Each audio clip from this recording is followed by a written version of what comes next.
Cuando no están intentando vincular al expresidente López Obrador con algún crimen, con alguna persona, con la delincuencia organizada, están buscando que Claudia Sheinbaum se separe completamente de él y de su proyecto de nación.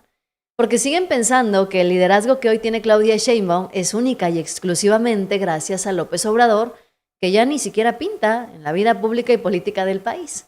Bueno, pues ahora advierten que Claudia Sheinbaum está diciéndole adiós a la estrategia y a los planes de López Obrador. Adiós a la herencia de López Obrador, dice la oposición. ¿Por qué?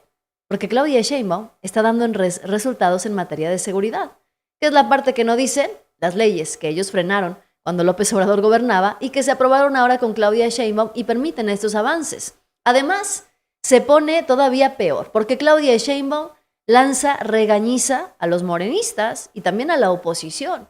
Mientras que Estados Unidos levanta sanciones en Venezuela y en México, pretenden empezar una campaña con varias organizaciones y presuntos estudios para que las inversiones se vayan del país. Sí, la estrategia de la oposición sigue siendo la misma, que le vaya mal a México para ver si así les mejora el escenario político a ellos. ¿El problema? Los analistas serios dicen que 2026 podría ser un gran año para México. Noticiosos, yo soy Yasira Handal, quédense conmigo, comenzamos.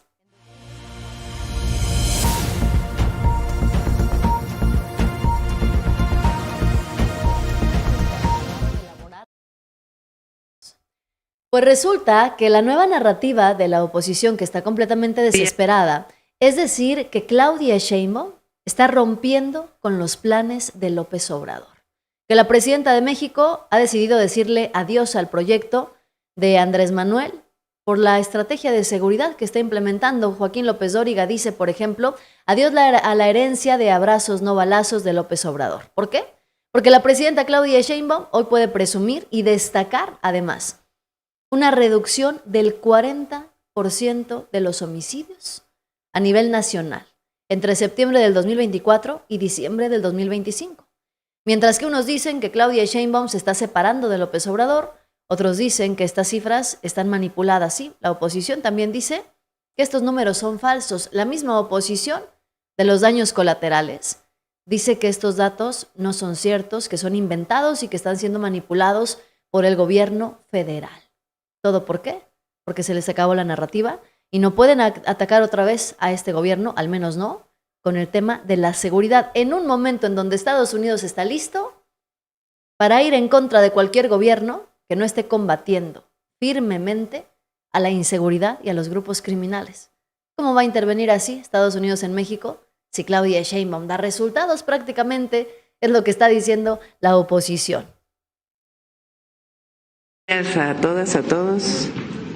Está nuestra gobernadora Margarita González Arabia, la secretaria de Gobernación Rosa Isela Rodríguez, el secretario de Seguridad Omar García Harfuch, el secretario de Defensa el general Ricardo Trevilla, el secretario de Marina Raimundo Morales Ángeles, el comandante de la Guardia Nacional el general Cortés, Marcela Figueroa y Noemí para el cierre de Mujeres en la Historia, como todos los jueves.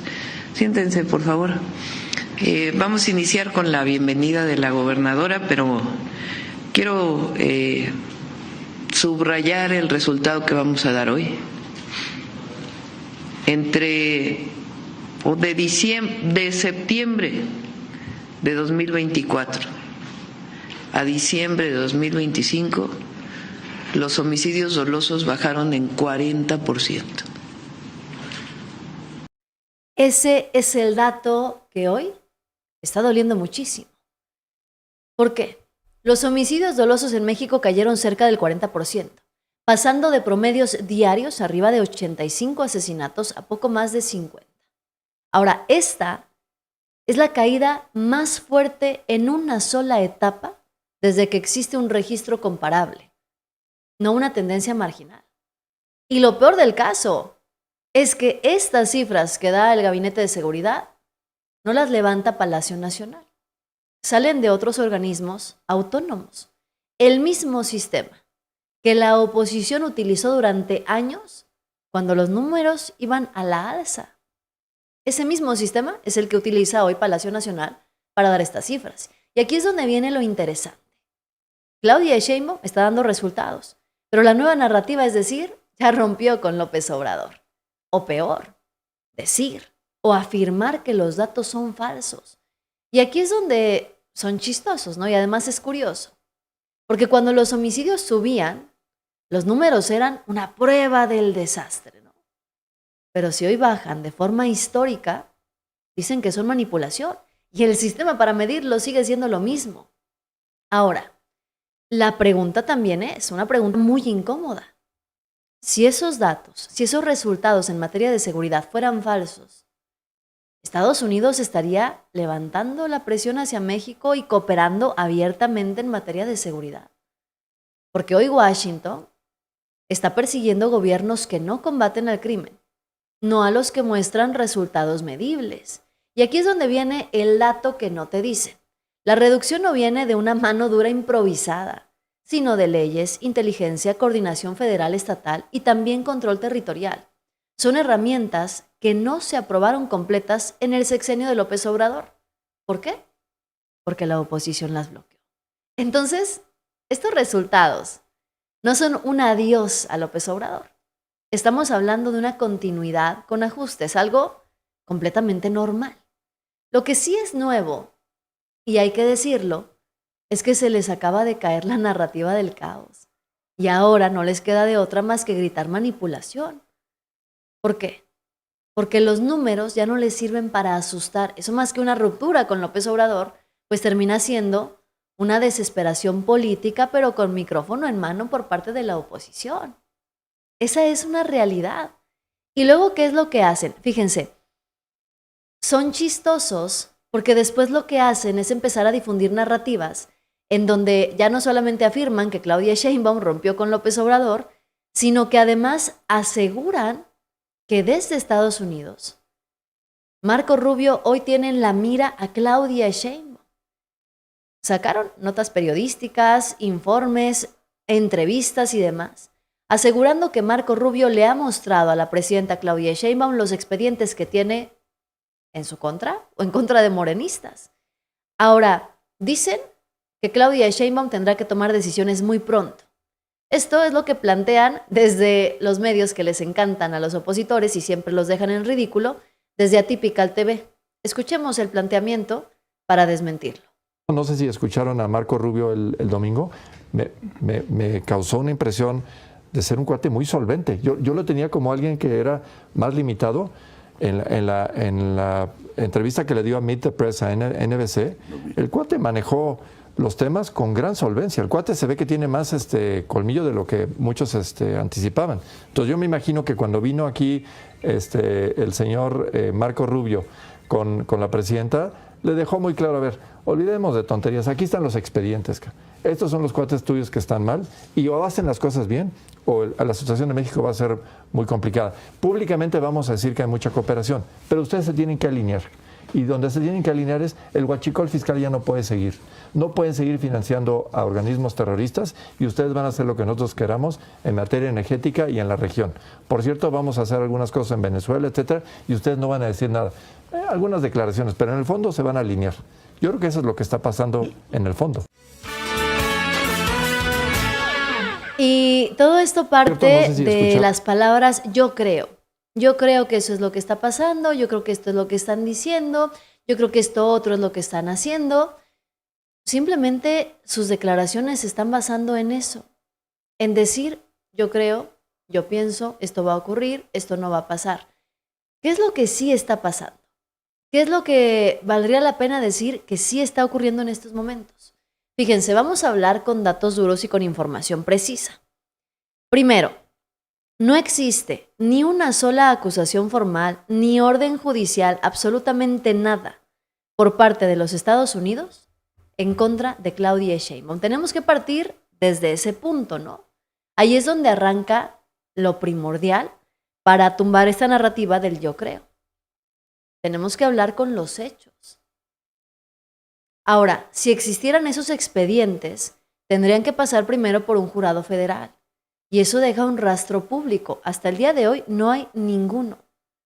Desde el 2019 hasta hoy, Estados Unidos solamente ha judicializado a un solo alto funcionario mexicano por narcotráfico.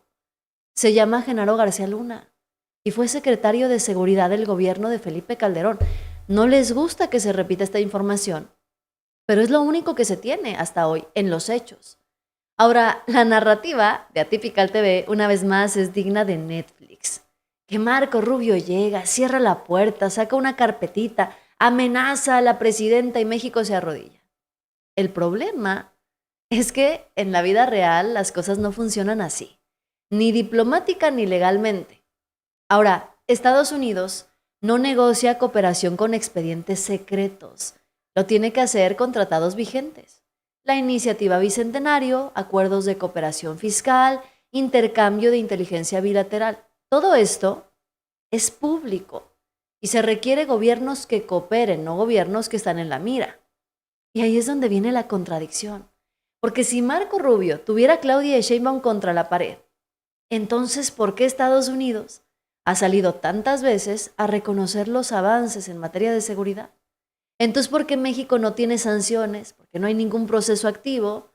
¿Por qué tampoco hay ruptura diplomática? La respuesta es dolorosa, porque no hay expedientes. Lo único que hay son opinólogos fabricando miedo. ¿Qué es lo que sí hay? Y eso les duele hasta el alma. Un gobierno que hoy está ofreciendo reducción en los homicidios, que combate el huachicol fiscal con resultados, con números, y que además está cooperando abiertamente sin subordinarse.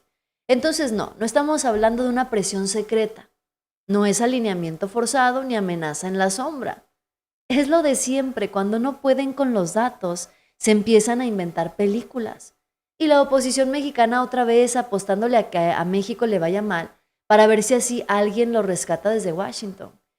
Y luego vienen quienes verdaderamente creen en los argumentos de la oposición. ¿Qué es lo que dice la derecha mexicana ahora? Dicen que esto es maquillaje estadístico del bienestar, que esos homicidios, esos asesinatos se registran como otras muertes violentas y que por eso se alteran las cifras y por eso ahora los resultados pueden demostrar una disminución. ¿Cómo se les explica con peras y manzanas que esas cifras no se pueden manipular? Uno de los argumentos más simples para dejarlos en ridículo es que esos datos se formulan con sistemas que utilizaba la oposición y que ha utilizado para criticar cuando los homicidios suben. Otro, contundente y durísimo también, es que esas cifras se llevan a cabo, se realizan con datos de las fiscalías estatales de la oposición. Entre ellas, hay que decirlo, de Guanajuato. Guanajuato, que ha tenido una reducción histórica en la violencia. ¿Me están diciendo ustedes entonces que un estado panista, Guanajuato, está manipulando las cifras para fingir que disminuyó la violencia y la inseguridad en su estado? Pónganse a pensar las cosas que dicen y a quién le hacen caso y a quién deciden replicar.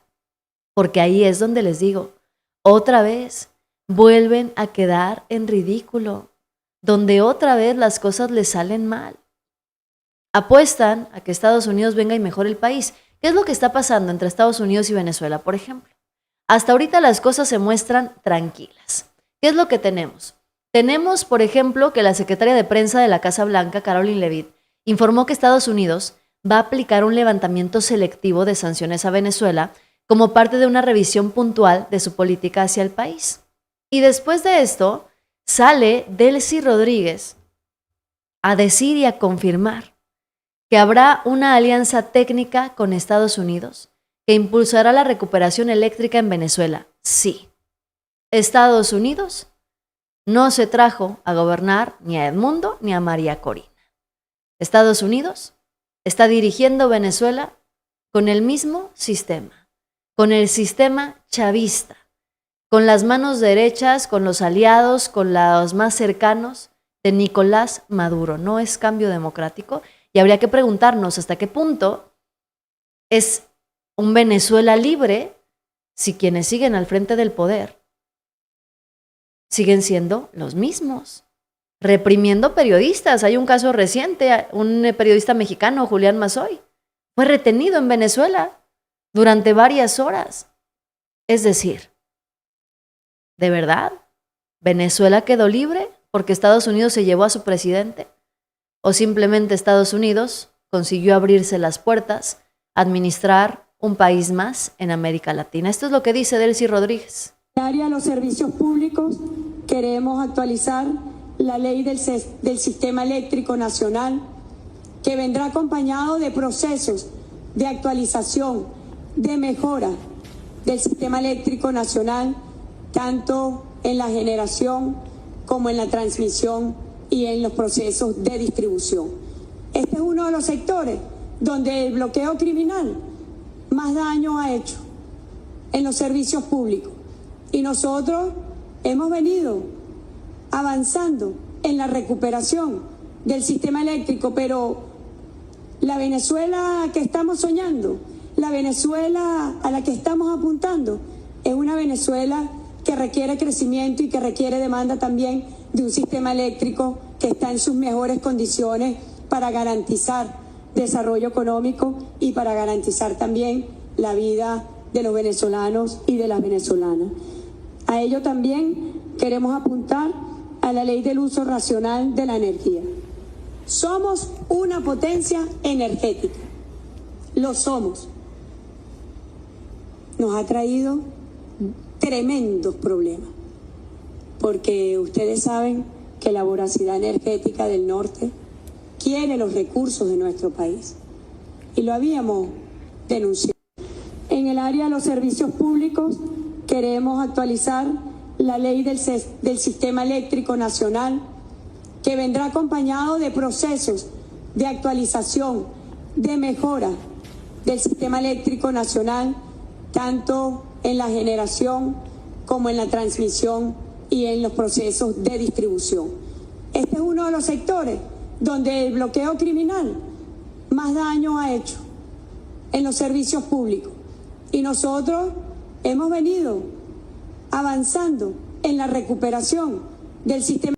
Bueno, pues para alcanzar el éxito de este proceso se ha formalizado ya la incorporación de asistencia técnica estadounidense. ¿De qué se trata todo esto y de qué va en realidad la situación?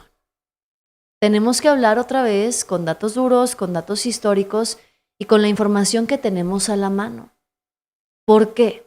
Fíjense, desde la captura de Nicolás Maduro por fuerzas de los Estados Unidos se decretó un estado de conmoción en Venezuela que permite detener sin orden judicial a cualquiera que sea que apoye la operación estadounidense.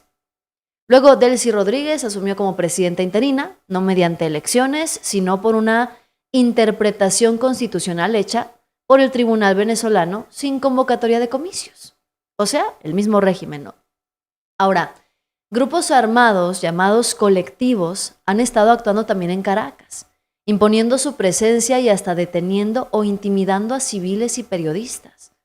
Esto nos indica un clima de represión persistente.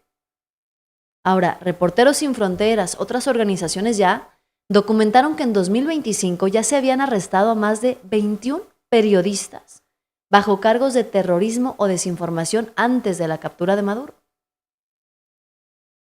Y vienen y dicen que Venezuela quedó libre porque se llevaron a Maduro. Pues eso no coincide con la evidencia, ¿eh? La realidad es mucho más cruda. En lugar de un cambio democrático, lo que hoy existe hasta este momento es un gobierno interino que no fue elegido por la población, sino impuesto en un contexto de intervención militar extranjera y respaldado por tribunales que suspendieron las garantías constitucionales.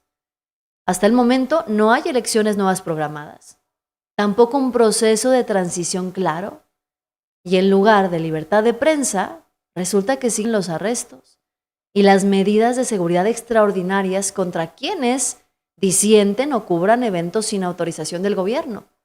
Entonces la pregunta es si realmente cambió Venezuela o lo que tenemos actualmente es una administración interina con poderes ampliados, con represión incluida, con el mismo sistema político chavista a la cabeza, nada más que ahora ayudando también a los intereses de los Estados Unidos. Habría que ver si esto es Venezuela libre, porque no suena libre, no suena a democracia, y mucho menos al tipo de cambio que algunos intentan vender en titulares. Vamos a ver de qué va esto. Un abrazote, mi queridísimo Juan Carlos, gracias, bienvenido de vuelta. Gracias por estar aquí y espero seguirte leyendo constantemente. Gracias a todos los que van llegando. Déjenme sus opiniones, sus comentarios, que aquí como siempre los estoy leyendo. Ahora, ¿qué otra cosa pasa en el ámbito internacional? En el ámbito internacional ya no solamente hablamos del control de Venezuela, sino hablamos de la necesidad apresurada de colaborar sí o sí con los Estados Unidos.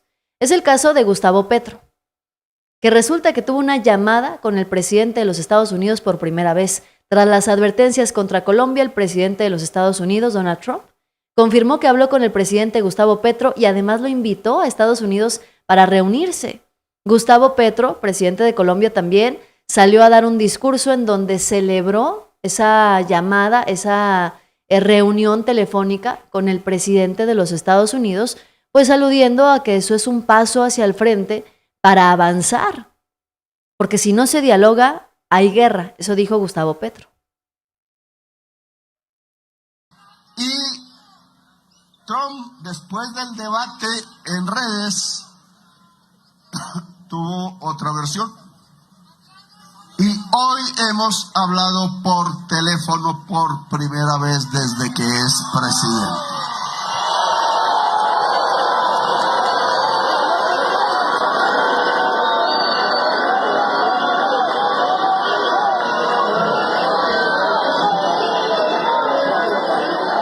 Entonces, obviamente yo tenía ahí mi inquietud, me demoré en llegar aquí, porque solo antes de llegar aquí se terminó la llamada, eso duró como una hora o más.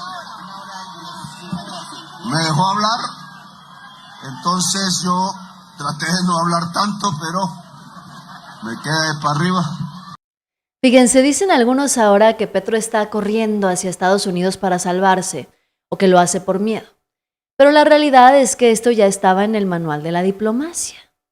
Cuando las relaciones se tensan, como sucedió con amenazas de intervención militar y con sanciones, la única salida civilizada, pues es esa, el diálogo directo. Eso no significa necesariamente que Petro se rindió o se arrodilló. Simplemente aceptó hablar. Y aquí viene lo interesante. A pesar de las amenazas anteriores, ninguna acción militar estadounidense contra Colombia está en marcha. Lo que sí está en marcha es una reunión diplomática que puede restablecer canales más formales de cooperación en seguridad y narcotráfico, en lugar de llevar todo al terreno de los insultos, como lo han hecho durante las últimas semanas. Ahora, recordemos también que Petro fue sancionado por Estados Unidos en 2025. Su visa fue revocada y fue incluido, sí, incluido en la llamada lista Clinton por acusaciones de vínculos por narcotráfico, algo que él niega y que ha sido cuestionado por expertos como la carente evidencia pública sólida. Aún así, estando en la lista Clinton, Petro se reunió amigablemente con Donald Trump por teléfono y Donald Trump también se le leyó muy contento, ¿no? Entonces, es la realidad de la diplomacia, cuando se topan dos personajes con posiciones que son distintas. Puedes pelear en Twitter o puedes hablarlo de manera seria y de frente. La llamada y la invitación a Washington no son rendición, son gestos de política internacional práctica. Y la invitación a Washington dice mucho porque les digo, Estados Unidos supuestamente le retiró la visa a Gustavo Petro. Y así se empiezan a armar los hilos y empiezan a embonar cada una de las piezas en la política internacional para tratar de arreglar el escenario que hoy pinta desastroso en América Latina por esta intervención de los Estados Unidos. En México se intenta instaurar esta narrativa del rechazo popular que hoy existe hacia Claudia Sheinbaum. ¿Quién la instaura? Pues nada más y nada menos que Martín Moreno, el mismo que dijo que había que quemar vivos a los morenistas en el Zócalo. Pues él habla de los indicios que según él muestran temor y debilidad en la figura de Claudia Sheinbaum. ¿Por qué? Porque dice que evita actos masivos, que por eso no quiere ir a la inauguración del Mundial, y que además recibe abucheos en sus apariciones. Sí, porque Claudia Sheinbaum ha sido cuestionada en unas 2 o 3 veces en sus apariciones, pero 2 o 3 veces que han cuestionado o le han hecho reclamos a Claudia Sheinbaum, los están haciendo como si fuera algo que pasa habitualmente, cuando habitualmente a Claudia Sheinbaum pues la reciben muy bien. Y están enojados porque no va a ir a la inauguración del Mundial y su boleto se lo va a regalar a una niña. Eso es lo que ahora les indigna. ¿Y lo traducen en qué? En rechazo popular. Este es el análisis de Martín Moreno. 26, sí va a venir una ola de protestas que para que te digo, bueno, otro ejemplo, te has cansado tú, Lourdes, y yo también, de ver cómo la señora Sheinbaum, a dónde va, hay ocasiones que no la han dejado bajar del automóvil, hay ocasiones donde ella va a dar un discurso y la gente grita, o fuera Sheinbaum. O ella te hace... Sí, fuera Sheinbaum. Pero fíjate, un dato también muy importante de miedo. Bueno, 2 datos de miedo. Uno, que no quiere inaugurar el Mundial de Fútbol. Pues no, o sea que ya se vio como Miguel de la Madrid. Claro, o como Díaz Ordaz. Yo veo muy claro que ella no quiere ir precisamente porque quiere evitar una rechifla mayúscula. Pero también otro dato, ¿por qué los hijos de López Obrador se ampararon? Y luego dijeron, no, nosotros no nos amparamos. Ah, no. Ojo, que no fueron ellos. Después se confirmó que los hijos de López Obrador no habían interpuesto ningún amparo, sino que alguien fue y puso la solicitud del amparo, ni siquiera había firmas para poder decir que ellos se habían amparado. Obviamente se rechazó el amparo, ellos no están amparados actualmente contra ninguna detención porque no procedió el documento, porque no estaba firmado, ni había las identificaciones de los hijos de López Obrador, ni nada que respaldara ese amparo, o que ellos lo estaban interponiendo. Pero la narrativa de mentiras, miren, sigue y sigue avanzando. No, si no te amparaste, desístete. No me desisto. No me desisto. Entonces, hay expresiones de miedo, expresiones de rechazo popular. Ahora, por ejemplo, tampoco se fue a ver al presidente a la reunión de Washington. No se fue en Aeroméxico o en Delta Airlines. No. ¿Por qué? Pues Porque sabe que si se porque el miedo no anda en burro. Exactamente, ahora anda en avión. Para el 26 sí va a venir una ola de protestas que para que te digo, bueno, otro ejemplo, te has cansado tú, Lourdes, y yo también, de ver cómo la señora Sheinbaum, a dónde va, hay ocasiones que no la han dejado bajar del automóvil, hay ocasiones donde ella va a dar un discurso y la gente grita... El problema para estos personajes es que se sientan en mesas de debate en donde todos piensan igual que ellos y entonces no tienen la oportunidad de entender o de darse cuenta de las tonterías que dicen y que nadie les cree. ¿Por qué? Claudia Sheinbaum cerró 2025 con niveles de aprobación arriba del 65% según las mediciones nacionales promedio. Ahora, en sus giras públicas de 2025, realizó más de 180 eventos en territorio nacional, la enorme mayoría sin incidentes, y hubo 3 episodios de reclamo directo documentados. Es decir, no estamos hablando ni siquiera del 2% de sus apariciones públicas. Ahora, Martín Moreno quiere vender esta narrativa de que hay un rechazo popular. ¿Por qué? Porque 2 o 3 personas gritaron algo como si eso fuera un levantamiento nacional. Pero si ese fuera el criterio, ningún presidente democrático del mundo sobreviviría en el poder una sola semana.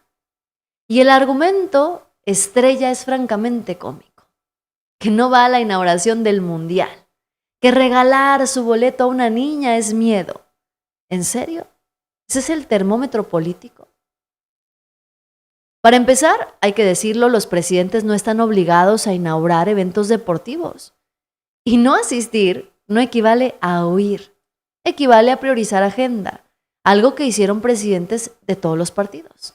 Ahora, sobre el supuesto que no la dejan bajar del coche, no hay ni un solo video verificable que sostenga que eso sea una constante.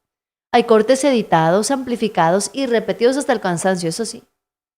Y luego viene lo del amparo de los hijos de López Obrador. Un amparo que nunca existió jurídicamente. fue rechazado porque no tenía ni firmas, ni identidad, ni legitimidad. Es decir, no hubo amparo, no hubo miedo y tampoco hubo escándalo. Entonces, ¿qué es lo que estamos viendo? No un rechazo popular hacia Claudia Sheinbaum, tampoco debilidad presidencial. Lo que sí estamos viendo es opinología convertida en pánico. Gente que hoy confunde el ruido mediático con la realidad y que necesita inventar miedo porque los datos reales no acompañan su relato. Aquí valdría la pena preguntarse si ese es el análisis serio. Pues imagínense cómo anda la oposición en estos momentos. Es evidente, es más que claro que a la oposición no le está yendo nada bien. Es más que claro porque la oposición hoy está asustada por una reforma electoral que está en puerta. Es clarísimo por qué están esperando que Estados Unidos venga y se lleve a Claudia Sheinbaum. De eso no hay la menor duda. Ahora, después de esto, ¿qué tenemos?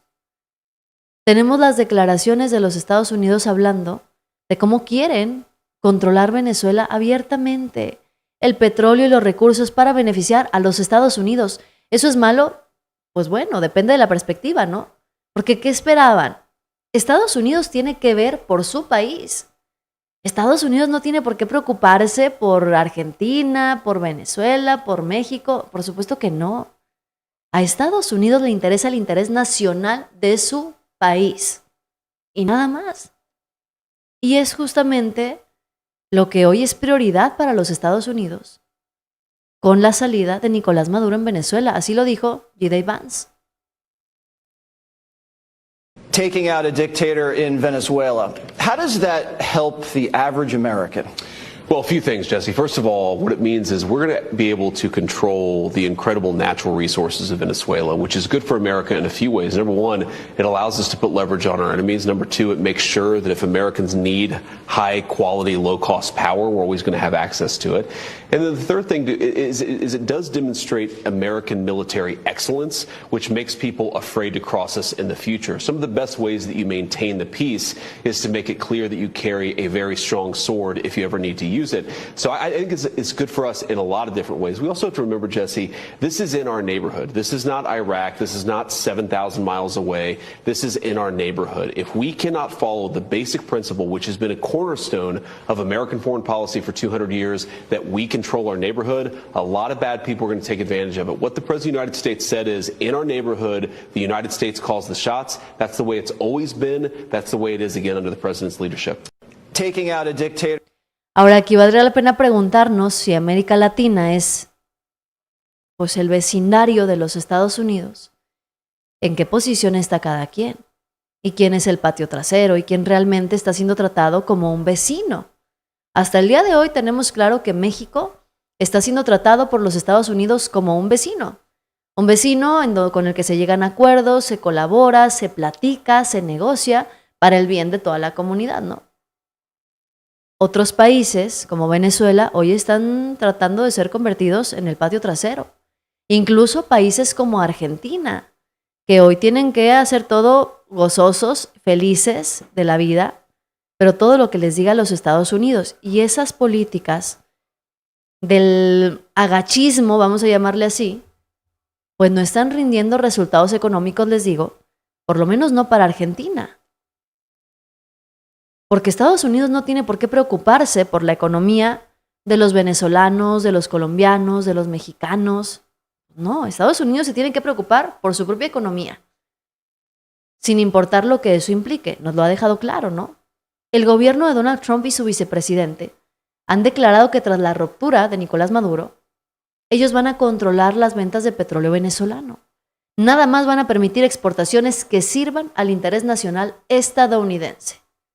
La Casa Blanca y el secretario de Energía aseguran además que el plan es ejercer el control inmediato sobre las ventas del crudo venezolano, con ingresos gestionados en cuentas del gobierno estadounidense, bajo supervisión estadounidense, y una potencial inversión de grandes petroleras estadounidenses en la infraestructura local en Venezuela.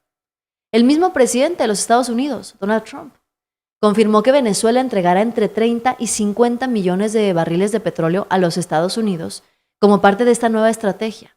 Todo esto con beneficios orientados prioritariamente a refinados y al mercado estadounidense. Entonces, para quienes decían, no es por petróleo, es por la paz, pues sí es por petróleo. La realidad de las declaraciones nos lo dice, ¿no? Y es explícita. Estados Unidos quiere acceso y control sobre una de las mayores reservas energéticas del planeta. Algo estratégico para su balance comercial y su capacidad de influir en precios y mercados. No lo digo yo, lo dice el propio vicepresidente. El control de recursos estratégicos es parte fundamental para la política exterior estadounidense y lo dice él también.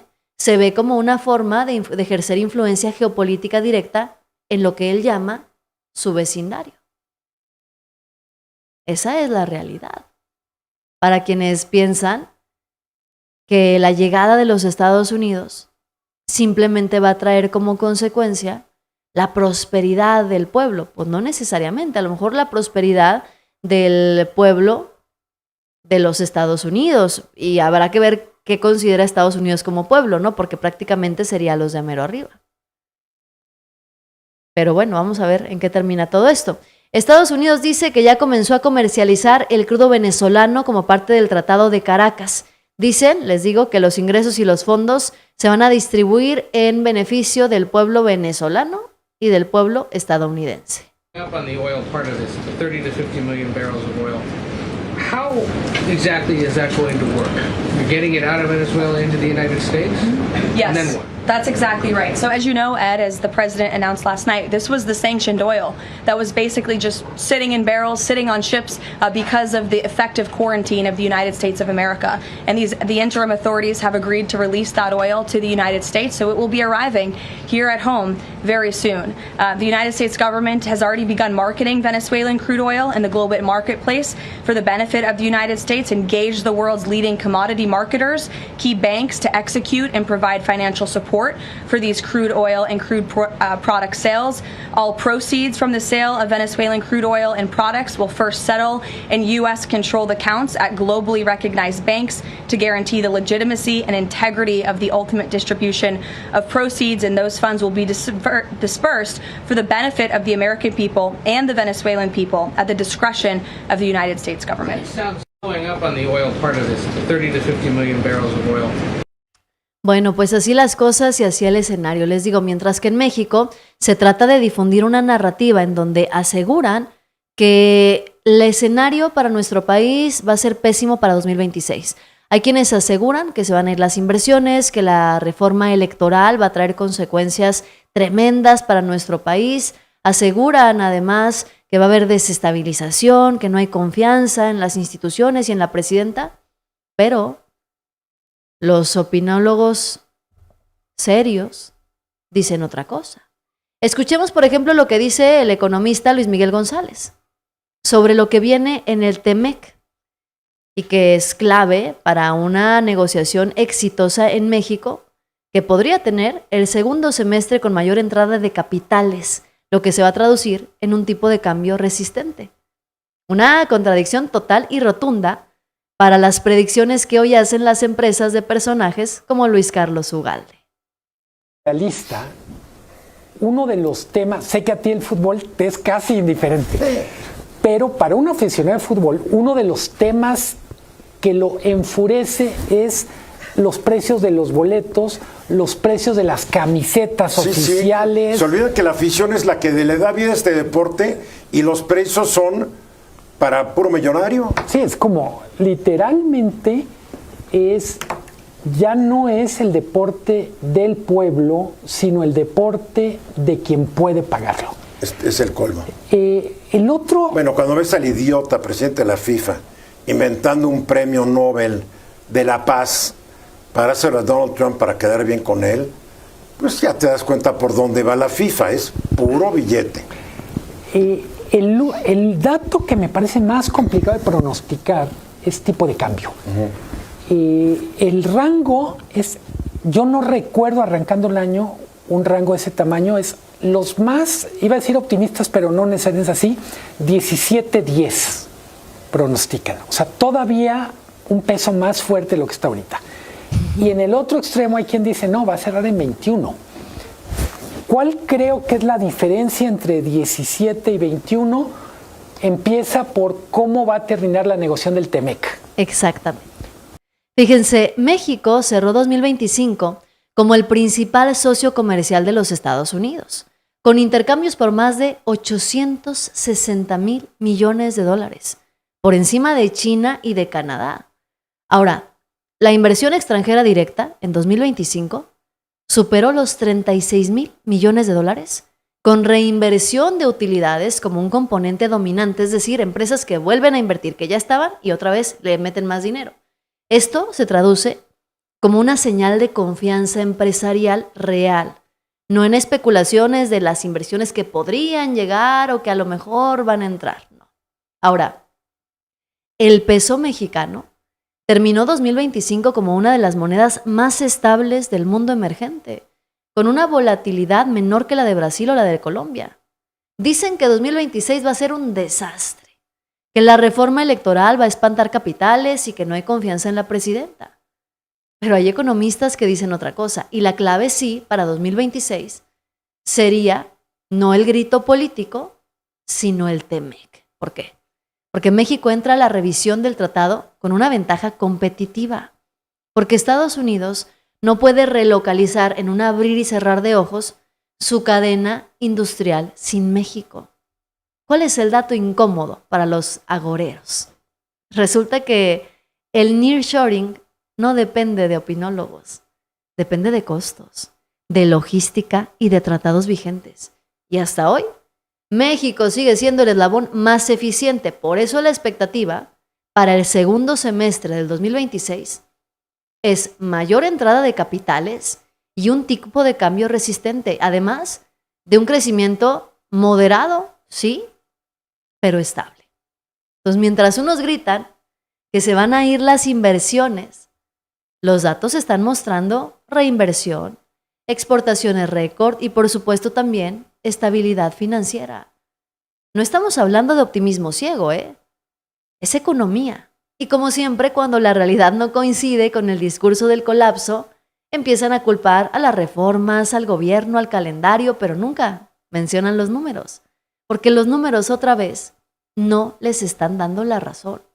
Y eso siempre va a ser el peor enemigo de la oposición, que los números no coincidan con lo que ellos quieren empezar a decir, con lo que ellos quieren empezar a levantar en sus narrativas. Ese es el verdadero problema. ¿Y qué es lo que viene después? Les digo, sigue viniendo la narrativa del caos y llega también la carroña política y llegan los reclamos y llega el tratar de exagerar cualquier cosa que ocurra en México. Es el caso del tren interoceánico. Con el tema del tren interoceánico han pasado ya varias cosas. Fallecieron alrededor de 14 personas, además de los lesionados. El gobierno mexicano reaccionó de manera inmediata, ofreciendo no solamente respaldo 24/7 a los familiares de los afectados y a los propios afectados, sino que también ofreciendo la reparación del daño, levantando ya carpetas de investigación. ¿Pero qué hacen los panistas? Los panistas han decidido sacar una nueva narrativa en donde culpan a López Obrador. Quieren que salga un responsable de todo esto, pero quieren que el responsable sea Andrés Manuel López Obrador. Esto es lo que dice Ricardo Anaya y la forma tan descarada en la que miente. Y luego te voy a platicar qué es lo que dice la presidenta Claudia Sheinbaum y las instituciones encargadas de dar la cara por la terrible tragedia del tren interoceánico. Todo respeto, decirle al expresidente, no nos interesa su opinión sobre Nicolás Maduro. Lo que nos interesa es que le dé la cara a las 14 familias víctimas de la ineptitud y de la corrupción de su gobierno que cobraron vida en el accidente del tren interoceánico. Que nos dé la cara y que explique cómo es que había nombrado a su hijo como el supervisor del tren interoceánico. Que nos explique cómo es que su sobrino confesó que estaba entregando balastro, es decir, la roca que sirve de cimiento a las vías, de mala calidad, sobornando a los laboratorios? ¿Cómo es que su sobrino, y lo voy a citar textualmente, ya cuando se descarrile el tren, pues ahí ya va a ser otro pedo? Eso dijo el sobrino de López Obrador años antes del descarrilamiento. Con todo respeto. Ahora, valdría la pena preguntarnos quién es el sobrino, quién es ese sobrino de López Obrador, ¿no?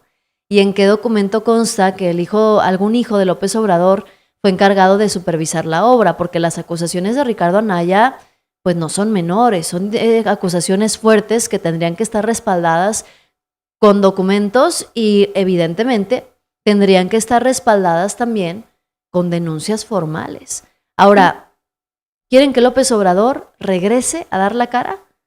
Pero si López Obrador emite algún mensaje, reclaman que ahí está el dictador y que no puede dejar el poder y que no soporta estar escondido. Entonces, ¿quién los entiende? ¿Quieren que López Obrador regrese o que no regrese? Quieren que haya un solo culpable y quieren que sea López Obrador. Por descarrilamiento del tren interoceánico o porque los Estados Unidos, por lo que sea. Pero quieren que la imagen de López Obrador se derrumbe. Ahora, ¿por qué la oposición no hizo nunca el mismo escándalo con el tren interoceánico que sí hizo con el Tren Maya? ¿Cuál es la diferencia entre uno y otro?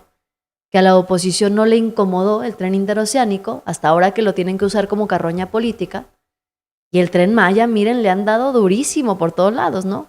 ¿Qué dijo la presidenta Claudia Sheinbaum? Bueno, pues resulta que ahora están más que indignados y ofendidos. ¿Por qué? Porque a la presidenta Claudia Sheinbaum se le ha preguntado ya en varias ocasiones sobre esta situación.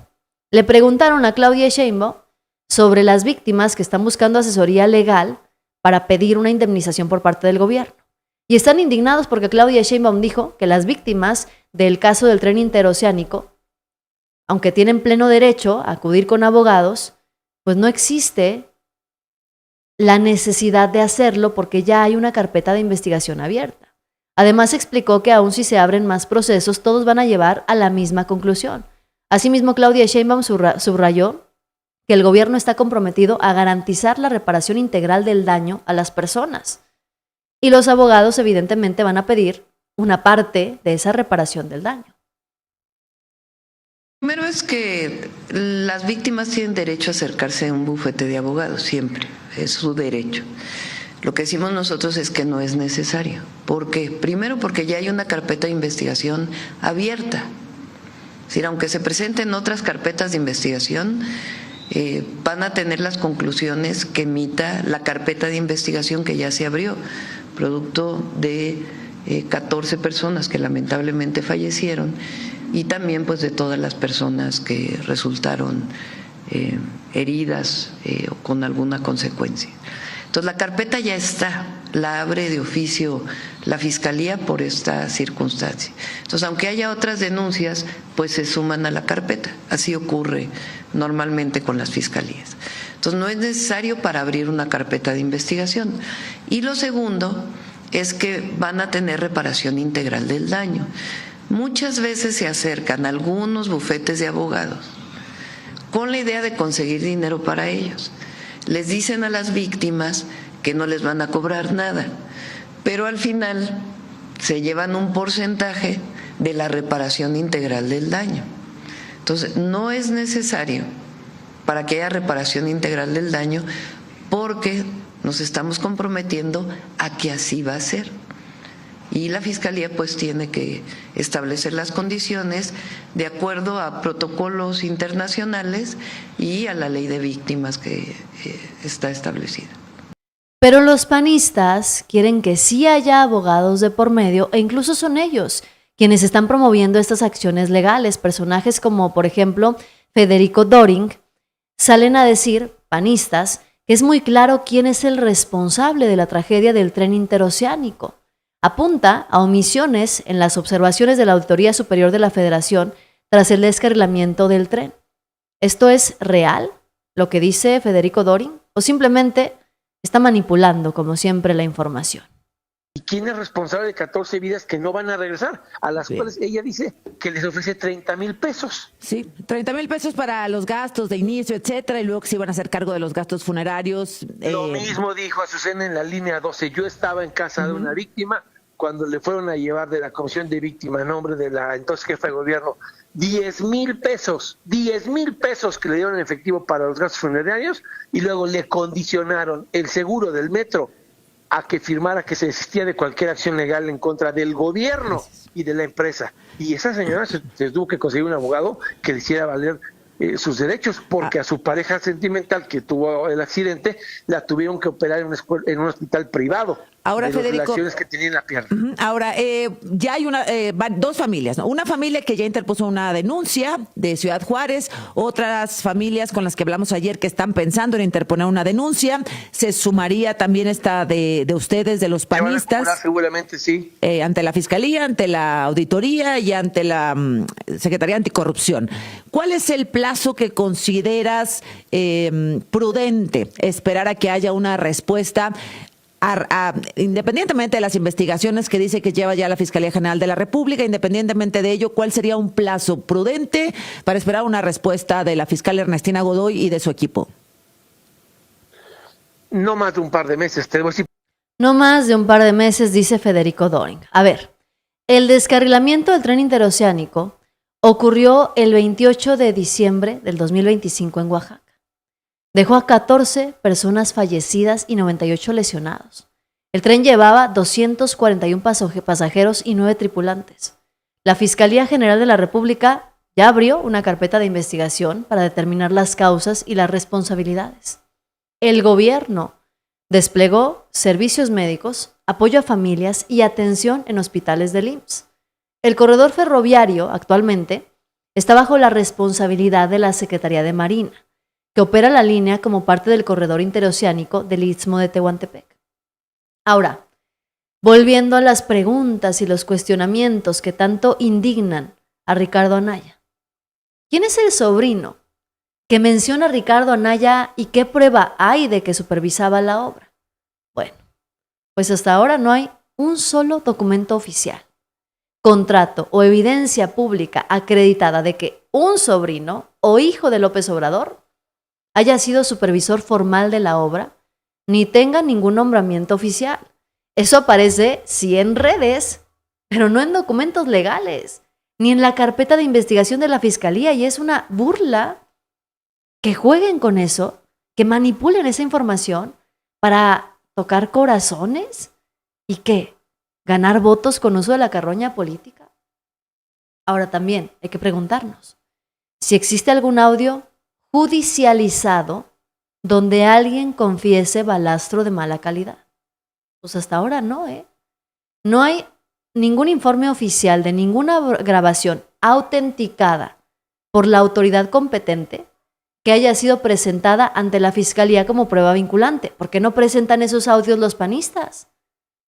Lo que hoy circula son afirmaciones periodísticas y declaraciones de Ricardo Anaya, no documentos judiciales. Ahora, ¿por qué quieren que López Obrador dé la cara? La oposición exige que un expresidente responda por un accidente operativo ocurrido después de que dejó el cargo y en un proyecto que ahora opera la Secretaría de Marina, no él de manera personal. Esa exigencia no está fundada en responsabilidades legales, sino en una narrativa política y carroñera. ¿Por qué no hicieron antes? Les decía yo. El mismo escándalo con el tren interoceánico que hicieron con el Tren Maya.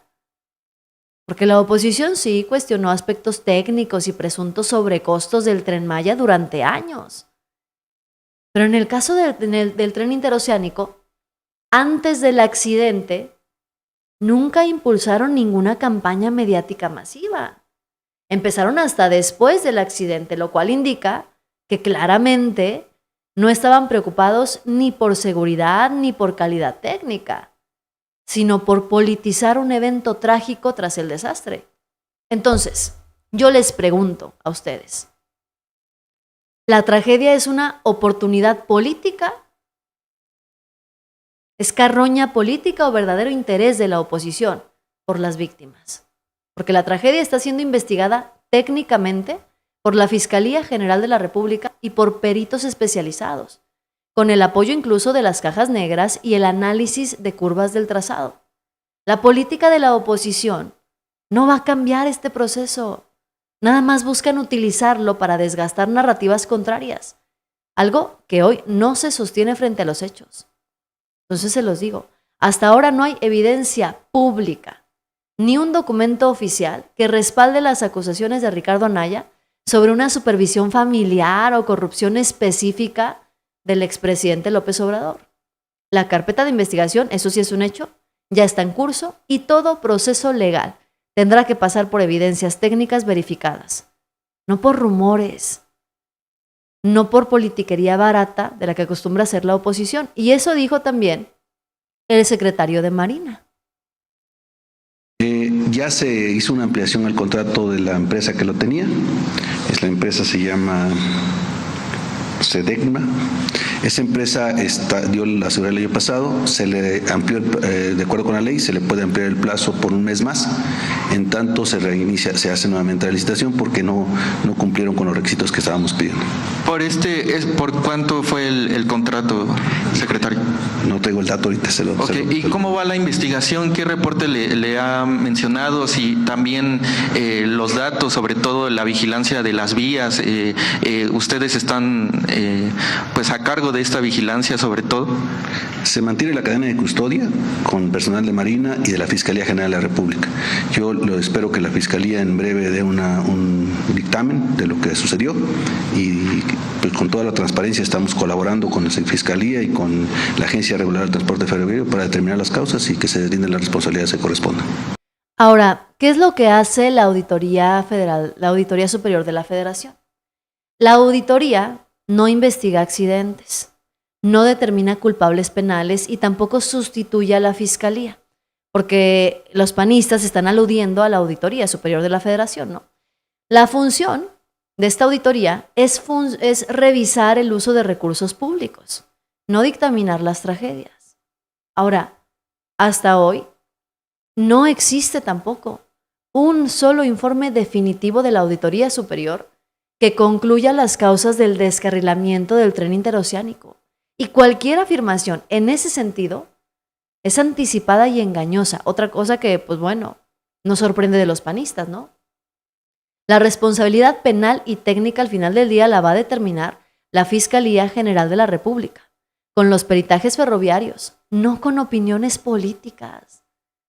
Ahora, está manipulando Federico Doring la información al citar estas omisiones de la Auditoría Superior de la Federación. Sí. ¿Por qué? Porque resulta que, como si no supiera, Federico Doring está confundiendo auditorías administrativas con causas técnicas del accidente. La Auditoría Superior puede señalar fallas de proceso o control presupuestal, pero no decir quién causó las 14 muertes. Eso nada más lo puede hacer la Fiscalía con los peritos. Ahora, ¿quién es responsable? Pregunta Federico Doring. De 14 vidas que no regresan. Legalmente, la responsabilidad se define después de los peritajes. Vía, tren, operación, mantenimiento, señalización. No por dichos, ni por parentescos, ni por presión mediática. Otra pregunta. ¿Es cierto que el gobierno nada más les ofrece 30,000 pesos a las personas? No, es falso y doloroso cómo juegan con el dolor de las víctimas.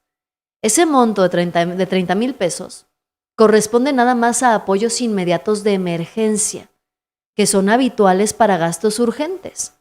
La reparación integral del daño, de acuerdo a la Ley General de Víctimas, incluye indemnización, gastos médicos, rehabilitación, apoyo psicológico y medidas de no repetición. No se agota en un cheque inicial de 30,000 pesos. La misma presidenta dijo, se va a reparar el daño de acuerdo a la Ley General de Víctimas, que incluye todo esto. Ahora, ¿hay condicionamientos para renunciar a las acciones legales? No. Cualquier renuncia forzada sería ilegal y anulable. Las víctimas conservan su derecho a demandar y es lo que dijo la presidenta Claudia Sheinbaum. Pueden demandar en el momento en el que quieran. Tienen derecho a usar abogados si lo quieren hacer, no hay necesidad. En accidentes ferroviarios complejos, los peritajes serios toman más tiempo del que quisiéramos. Así funciona en general, ¿eh? No nada más en México o por la 4T, así es en general. Ahora, exigir plazos políticos no acelera la verdad, nada más la distorsiona. Usar a la Auditoría Superior de la Federación como un atajo, exagerar apoyos iniciales y fijar plazos mediáticos no es justicia, es carroña política sobre una tragedia que se llevó vidas y que exige peritajes, ley y tiempo, y sobre todo prudencia, tantita prudencia, que dejen de lado su carroñería. Mejor se pongan a trabajar en un proyecto de nación y hagan algo bueno, pues ya ni siquiera digo por el pueblo de México, que hagan algo bueno aunque sea por su militancia. Pero bueno, vamos a ver en qué termina todo esto. Noticiosos, gracias por acompañarme en esta emisión como siempre. Suscríbete, dale like y comparte para llegar a más personas como siempre lo hacemos. Yo soy Yasira Handal y en un ratito te espero con más información. Bye bye.